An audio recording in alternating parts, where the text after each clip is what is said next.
Our first story, Behind Mansion Walls. A happy family, destroyed by greed. He loved money. He talked about money. He liked to show off money. One of the witnesses called him the greediest person he had ever met. And later, a life of entitlement breeds a master plan for murder. The whole thing was about the thrill of being about to do a murder. How could people of such a privileged position do such a thing? I'm Christopher Mason. Sometimes the self-centered children of wealth grow up to believe they're better than everyone else, including the police. Will they dare try to commit the perfect crime?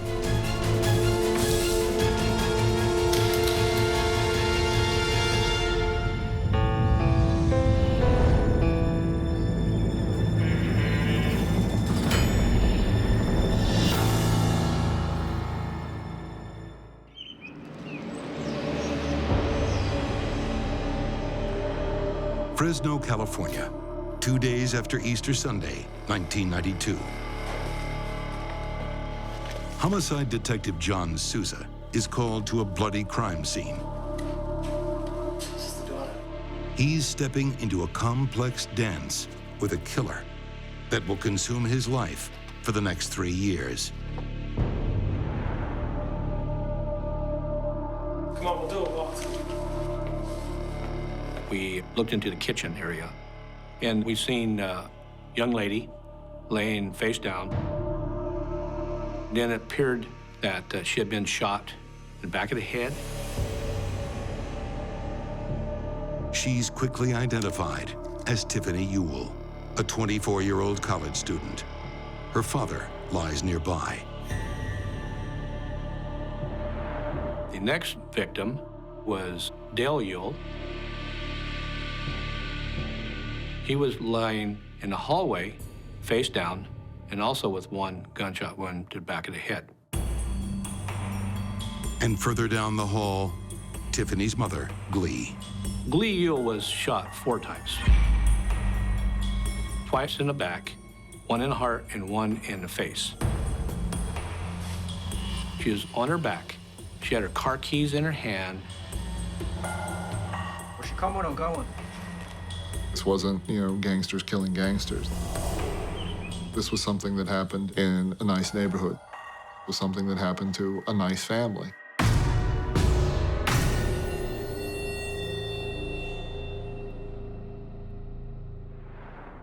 Even surrounded by affluence, a family can be snuffed out in the safety of their own home. At first glance, this appears to be the work of someone less fortunate, plundering the wealthy. A robbery gone wrong. Back in the 60s, if you had money in Fresno, you built a big house in the Sunnyside neighborhood. It's discreet and established, but not at all pretentious. Just the way Dale Ewell likes it.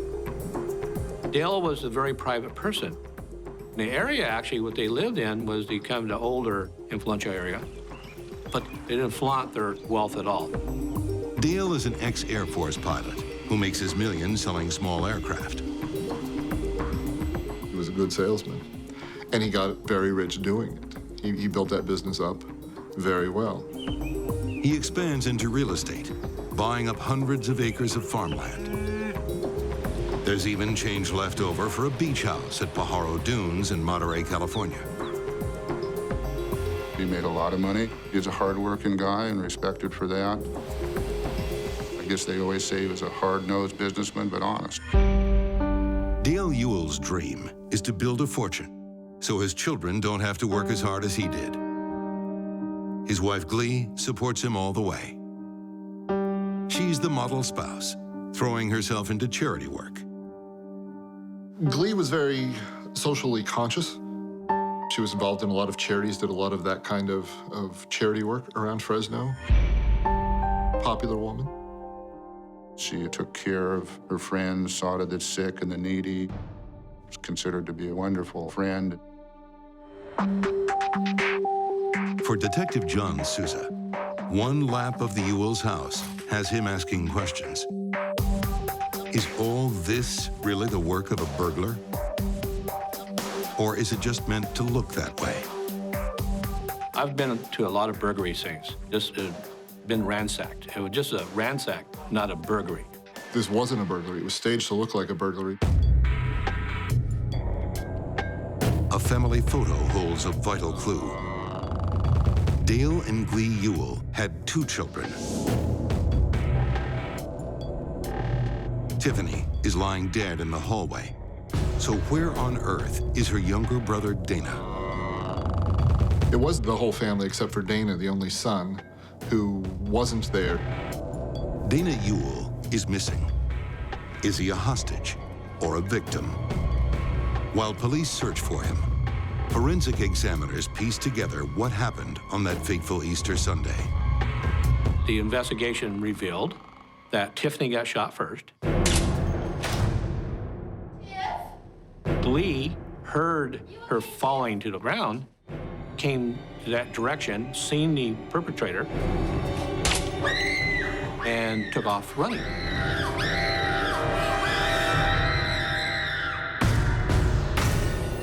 That's when she got shot and killed in the office. At this moment, Glee's husband Dale still hadn't arrived home. Dale came at a later time. We speculated anywhere from 15 minutes to a half hour. And so the crook waited for him to get there.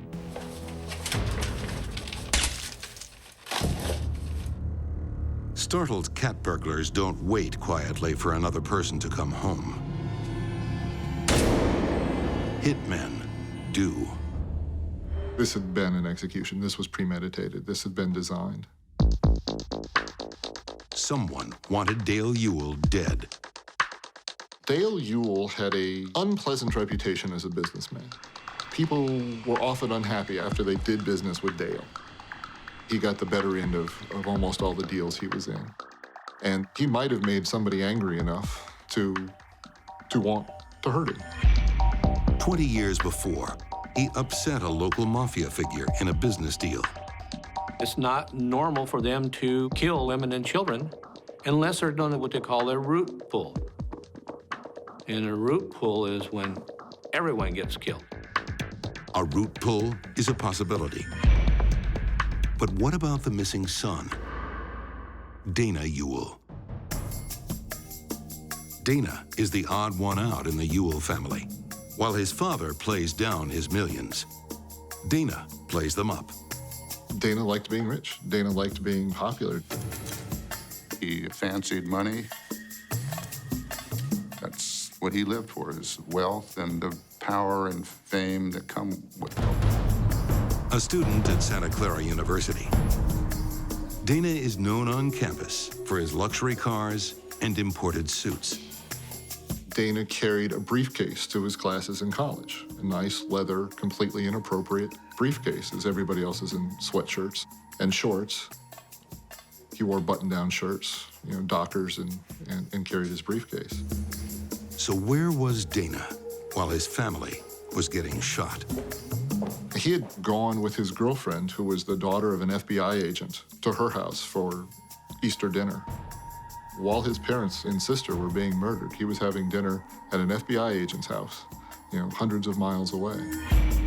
That's a pretty good alibi. It's about as airtight as you can get.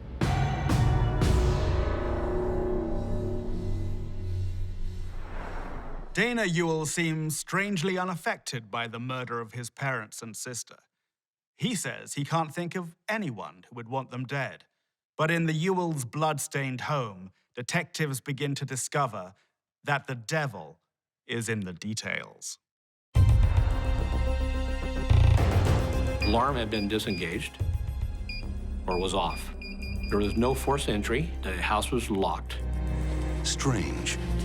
And there's also something odd about the bullets that are used to kill the Ewells. The thing they noticed quickly was these bullets had deep gouges down the sides. The striations on the marks indicated to us that it was a suppressor or silencer used. It's the preferred tool of a hitman. a silencer, so the neighbors won't hear. The bullets that were recovered, they were able to determine that they were from the box of bullets in the house. Dale Ewell and his family were killed with Dale's own bullets. But Dale's gun doesn't have a silencer. So that means someone came with a gun with a silencer and appeared to maybe use the bullets from the family to kill them with. You don't bring a gun to a gunfight or execution with no bullets in it, unless you know there's bullets there to get. And the execution theory begs one more question. Someone was here waiting for them, the family, to show up. So how did they know when they were going to show up, unless they had inside information?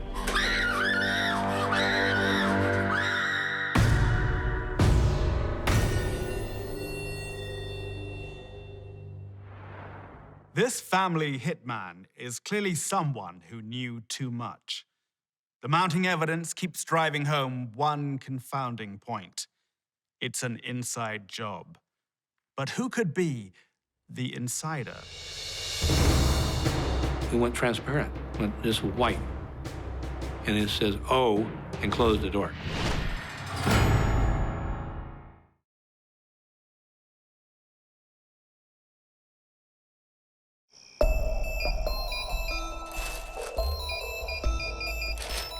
Easter Sunday, 1992. It was an execution. The Ewell family returned from their beach house. I'm just gonna make a sandwich, I'm starving. One gunshot went to the back of the head. One by one, Glee had seen her daughter get shot. they are executed. They wanted the whole family killed. By a killer who seemed to know just when they were coming home. The purpose of the killing was not some random act, but it was an intentional killing of the entire family. A cold-blooded hit on a wealthy family, carefully planned, with inside knowledge. Why? Is it a grudge, a mob hit, or simple greed? Dale Ewell is said to have had a tangle with a local gangster. I was familiar with this alleged mafia figure. He's considered a hothead. He would not have waited 21 years to kill the family. And then, secondly, he wouldn't kill the family. His anger was on Dale Ewell, not Glee or Tiffany. This time around, the mob's hands are clean. But Detective John Sousa has his eyes and ears wide open. The day after his entire family has been discovered shot dead, 19-year-old Dana Ewell returns to his family's home. Who's that? That was your mother. And so we go through this house, and there's several things that are just very strange. What are they doing? The first thing that turned their heads his way was when Dana walked through his mother's blood, You can't go in there. rather than step over it like almost any other victim would do. We thought that was unbelievable. Hey, where's he going with that? I want an itemized list of everything that's taken from this house. No tears, I'll see what I can do. no emotion at all. Just like it's all, everything is matter of fact. Now suspicious, detectives comb through Dana's past. They discover a young man whose heart only beats for one love: money. He wanted to be successful. He loved money. He talked about money. He liked to show off money. Marcy Bonilla dated Dana in junior high. He would lie when he could get away with it. He would manipulate. He just wasn't a very trustworthy person. Marcy remembers Dana's strange fixation with his wealthy father. It seemed like he would wear his dad's clothes. The pants he always wore were so big on him. One day he wore his dad's Rolex to school that would just hang from his arm. It was like he was trying to be his dad, I guess. Fill his dad's shoes. Once in college, this leopard does not change his spots. While he was in college, he got featured in one of the local papers as a self-made millionaire. Check this. You know, that he sold airplanes and he built this business up and made millions of dollars, and that he was doing stock deals between classes while he was in high school. It was all a lie. Wait, you made this up? Hey, jump in. Give you a lift to class. Okay. I'll see you guys later. He had claimed all these things that his father had done. He was sort of taking his father's legacy, if you will. Hey, Junior, you ready, old man? Dana wants to be just like his father. Not because he loves the man, but because he loves his money. Good luck, Pop. They asked themselves, why would he do this? What was the motive? The family's wealth was a strong motivation. I mean, there was millions of dollars in the family's estate that would go to Dana. Is $8 million motive enough for murder? And if it is, how was Dana able to plan the perfect crime? Well, I've observed one thing about the wealthy. They often rely on hired help. Well, I want an itemized list of everything that's taken from this house. Once the detectives started looking at Dana as a possibility because of the way he had acted, because of some of the things he had said, they obviously knew they needed to find the actual gunman because Dana's alibi was airtight. So they went to Dana's college and started asking around. At college, Dana plays the rich big shot, which makes one choice of friend very curious. Dana being the $200 shirt and $100 tie guy, he's running around a guy cut off Levi's and just a slob. This slob is named Joel Radovich. When I got a hold of him, I said, well, I understand that, you were good friends with Dana, and, his parents got killed. And I said, yeah, I heard that. And he goes, are you going to arrest me? That makes detectives suspicious. So then they started looking at how can we connect Dana to Joel, Joel to the murder.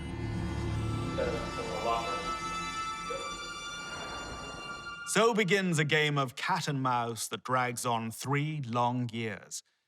Dana Ewell hadn't counted on a determined detective who just will not go away.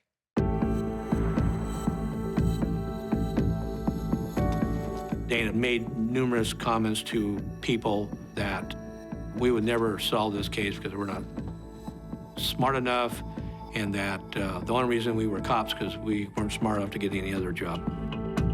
If John Sousa wasn't already as motivated a detective as ever lived, them dishing him ramped it up. He was more determined than before to see this to its conclusion. This was boy against man. John Sousa is like a dog with a bone, and Dana's friend Joel is looking more and more like the hitman. His alibi for the night of the murders is weak. That's the silencer right there. He's ordered books about building pistol silencers, and he and Dana act like people with something big to hide. Dana was a person that you couldn't follow because he was looking at the mirror all the time. They were communicating in ways that drug dealers did back in the early 90s. They both had pagers, and they would page each other, then go to a payphone and call back. Those tactics may dodge a modern wiretap, but they're no match for old-fashioned eavesdropping. They'd have an agent go up and use the phone next to him, pretend to carry on a conversation, try and hear, Dana or Joel talking.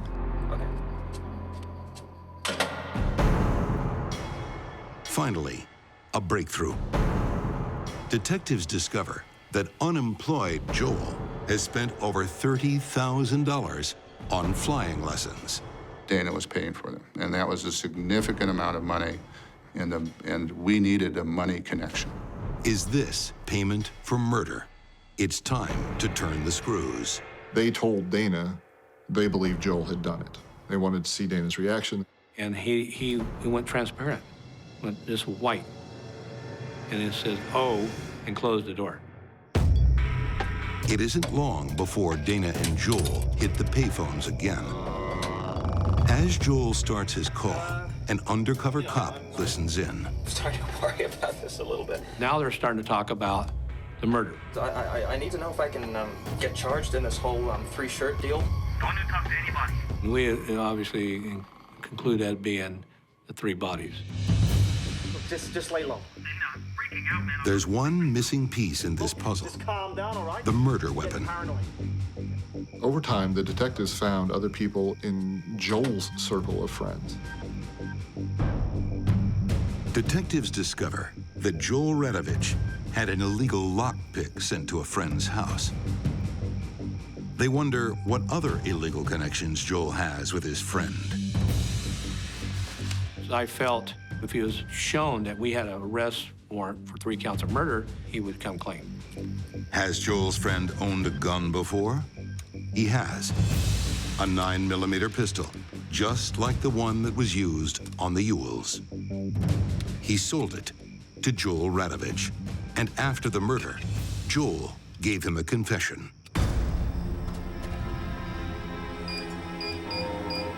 He eventually said that Joel had confessed. He told him he had committed these murders.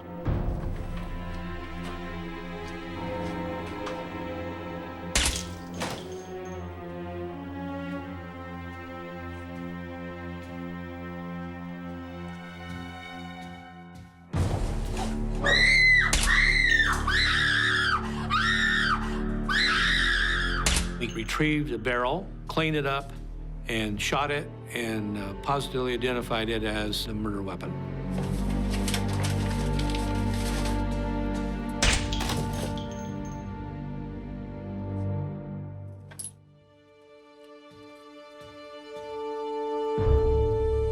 Dana Ewell is arrested amid the wreckage of his perfect crime. After years of tenacious police work, the evidence is overwhelming, and a stubborn underdog cop handcuffs a guilty man. Dana's position to this day is that he's innocent, that there's nothing for him to be remorseful about in the murder of his parents. What he did was obviously very evil. And the one that made me madder than the fact he killed his parents, he killed his sister. So he wouldn't have to split the $8 million. That's the only reason she died. That was, to me, was evil. That's strictly about money, period.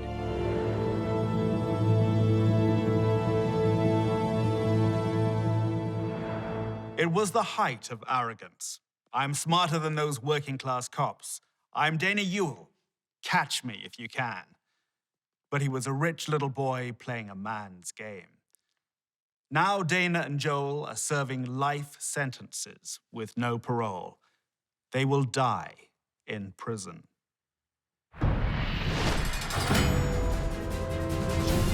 Up next, behind mansion walls, it was just a horrific murder. rich kids look for new kicks. The crime was every parent's worst nightmare. And play a deadly game. I think they principally did it for thrills.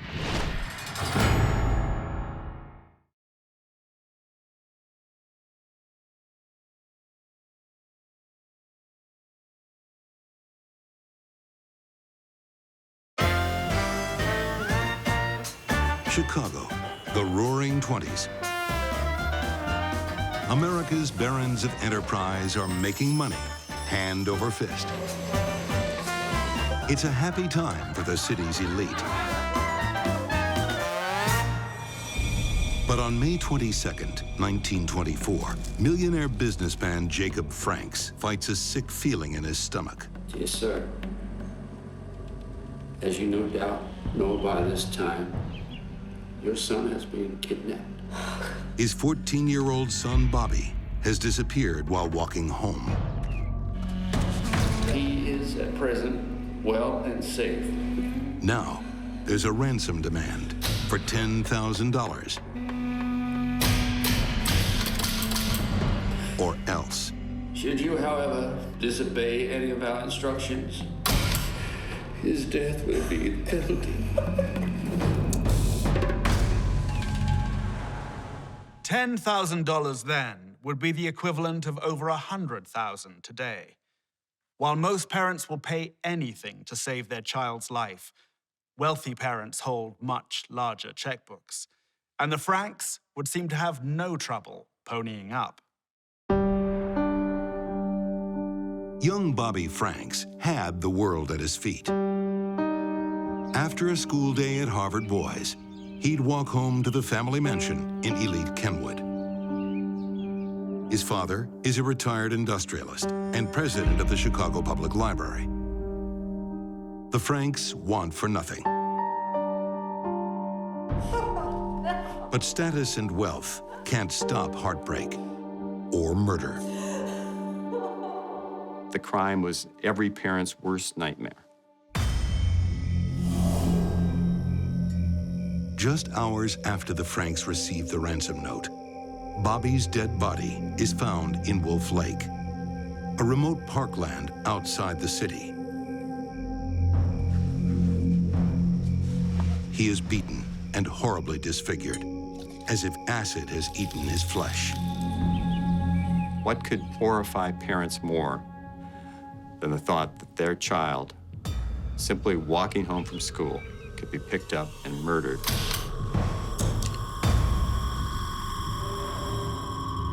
The Franks are devastated and confused. First, the ransom note. Then, before they have a chance to respond, their son turns up dead.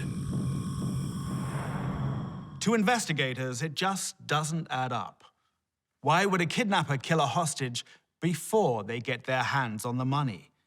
Who could possibly be behind this? There is one clue at the murder scene, a pair of eyeglasses. They don't belong to the boy, so whose are they? Then there's Wolf Lake itself. Who would know it well enough to hide a body here? Police discover that it's a haven for bird watchers. The thing about bird watching, it is a genteel preoccupation of the leisure class going back centuries. One particular bird watcher catches their attention. Another rich teenager, Nathan Leopold. Nathan Leopold came out of one of the most wealthy families in all of Chicago. His father owns the biggest paper mill in Illinois. At 19, Nathan is heir to a grand fortune. So the last thing he needs is ransom money. But rich victims demand quick justice. So police explore all avenues, no matter how unlikely. They interview the wealthy heir. But on the 21st, I was with Richard Loeb and a couple of girls. We went for a country drive. As expected, Leopold has a convincing alibi for the day of the murder. Like so many rich kids, he was wooing girls in his flashy car. The girls were strangers, he tells police. Conveniently, he can't remember their names. But he does identify his good pal and driving buddy, Richard Loeb. Another teen aristocrat with impeccable credentials. Richard Loeb is a popular, cocky, good-looking guy, a guy who liked to hang out with girls, very privileged kid, and probably spoiled because of the wealth the family had. Richard's father is a vice president of American retail icon Sears Roebuck. Two rich kids picking up girls, nothing unusual there. It seems like a dead end. But behind mansion walls, what is murder to you and me can be just a parlor game. The cops have no idea they're being played for fools, that a killer is toying with them.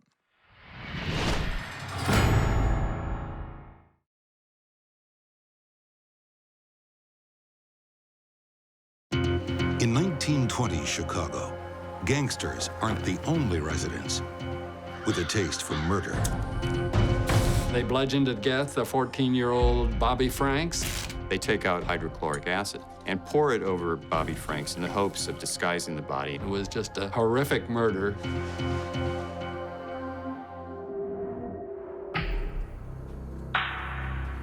For months before the slaying of a young aristocrat, two rich teenagers are plotting. The two of them are said to have had a sexual relationship with one another. I don't get the same thrill out of this as you, Dickie. But sex is just one secret Nathan Leopold and Richard Loeb are keeping to themselves. Richard Loeb would promise to provide sex for Nathan Leopold in return for Nathan Leopold's agreeing to participate in a certain number of crime adventures with Richard Loeb. They're bourgeois criminals, using their superior class and education to outsmart the law. Leopold, he had a measured IQ of 200. He graduated from the University of Chicago at 18. Richard Loeb has a passion for crime novels. Richard Loeb had a fantasy life. He really liked detective stories. He was pushed into the classics, but his real love was the detective stories. This doesn't excite me. It excites you. Yeah, well, I know what excites you. I've seen it often. When wealth gives you any plaything at the snap of your fingers, everyday life seems dull as dishwater. Excitement comes when you start playing games with society's taboos. The boys had committed increasingly ambitious crimes. What are you proposing? Arson, car theft, but yet they hadn't committed a crime that really they thought matched their own intellectual potential. Loeb's passion for crime stories incites them further. They wanted to commit the perfect crime, a crime that would be an elaborate crime, a crime that would make people say, wow, what a crime. And such others. Should you, however, Disobey any of our instructions. even slightly, So the finest education money can buy is perverted into kidnap and murder for an amusing goal: committing the perfect crime. I think every once in a while, the wrong people meet. And I think that's true for Leopold and Loeb. In the days following little Bobby's death, Leopold and Loeb's game is in full play. He was arrogant, selfish. Part of the fun is to be involved in the investigation. Loeb offers his opinions to journalists. I mean, if I was going to murder anybody, he's exactly the kind of cocky son of a bitch that I would pick.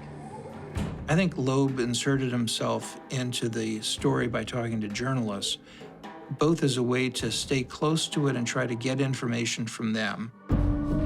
But these whiz kids aren't quite as smart as they think.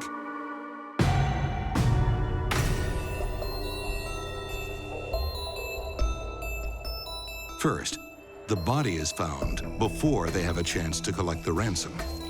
The boys were convinced that it would take weeks to find the body. It will have deteriorated to the point where identification would be very difficult. As it turns out, however, the body is found the very next morning. And one of them has made a schoolboy error. Police have been investigating those glasses. The lenses apparently were unremarkable. The frames were not remarkable, but the hinges on the frames were remarkable. Old-fashioned detective work brings a breakthrough. Only 3 people in Chicago were prescribed glasses with such an extravagant hinge. And one of them is none other than Nathan Leopold. Did you lose your glasses? No, Have you got them? not on me. For that to be discovered so quickly at a time when there's, of course, no computer, no DNA, none of the other crime methods was really extraordinary. Do you know how busy I am? I've got an appointment at 3 o'clock. As suspicion falls on Leopold and his friend Loeb, police challenge their alibi. Perhaps they weren't picking up girls the day of the murder, but their victim. The turning point in the investigation probably was when the Nathan Leopold family chauffeur came forward to police. He could prove that Nathan Leopold's car was sitting in his garage the entire day in which the crime was committed. Far from exonerating young Leopold, the chauffeur helps tighten a noose around his neck. after you.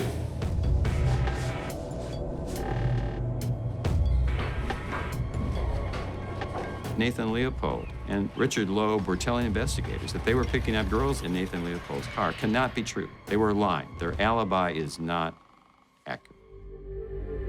It's no good holding out, Richard. Leopold is the owner of those glasses. Your alibi has fallen apart. Experiencing the kind of interrogation he relished as an avid crime reader, Richard Loeb crashes to earth. He realizes they haven't pulled off the perfect crime. Come clean. In fact, one imperfection follows the next. Typewriters are like people. They leave fingerprints with every letter. The ransom note was pecked on an Underwood machine, just like Nathan Leopold's. This is Daniel. The glasses, the false alibi, the ransom note trace. Who's smartest now? They thought the police were dullards, not in their league. Leopold and Loeb made their own rules and their own morality.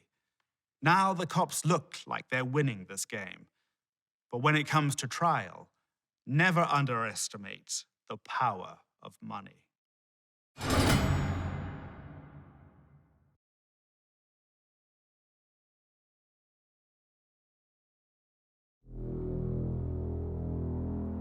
Before the term thrill kill is coined, there's Leopold and Loeb. Two wealthy teenagers who want to commit the perfect crime for fun. But they miscalculate so badly, they're arrested within days. This is out of control.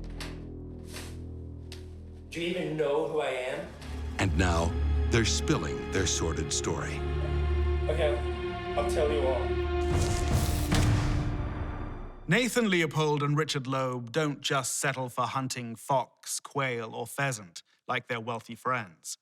These two young men, heirs to millions of dollars, hunt an innocent child.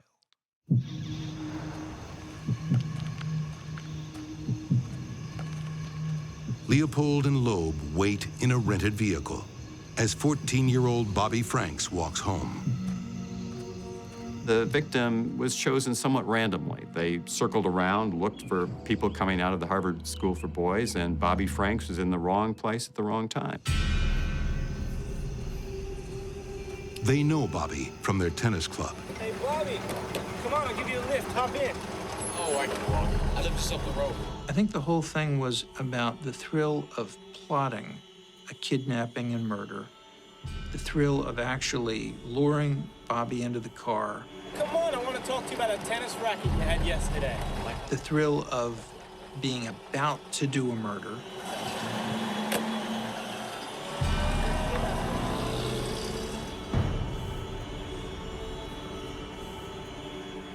Once Bobby Franks is in the car, it's not long before the chisel comes out. Richard Loeb leans over that front seat and begins bashing the skull of young Bobby Franks. Come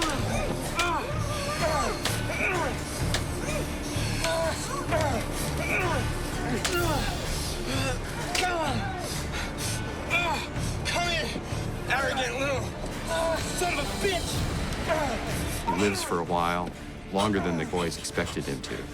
Eventually, Loeb grabs cloth, sticks it in the mouth of Bobby Franks, and he dies, either of suffocation or blows.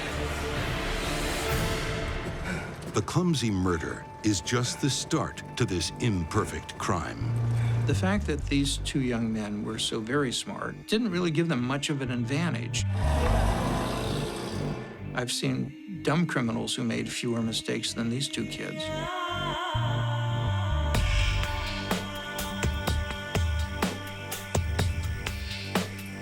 They drag the body out of the car, bring it over to a drainage ditch. Nathan Leopold has to take off his jacket, which happens to have a pair of glasses in it at that time. They take out a bottle of hydrochloric acid and pour it over Bobby Franks's face and genitals in the hopes of disguising the body. Hey, me, son of a bitch. So Bobby Frank's naked, acid-ridden body is stuffed into that culvert and left. Just let me do it.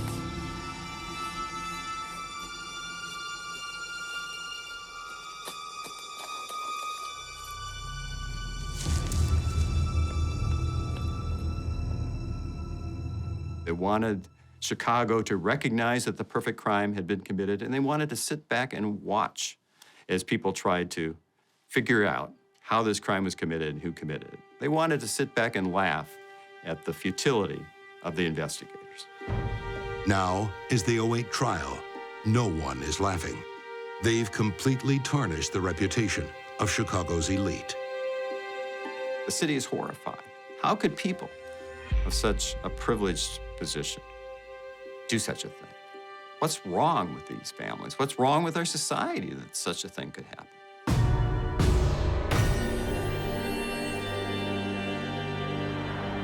Were these children of the rich so depraved they could resort to murder for entertainment? People are horrified.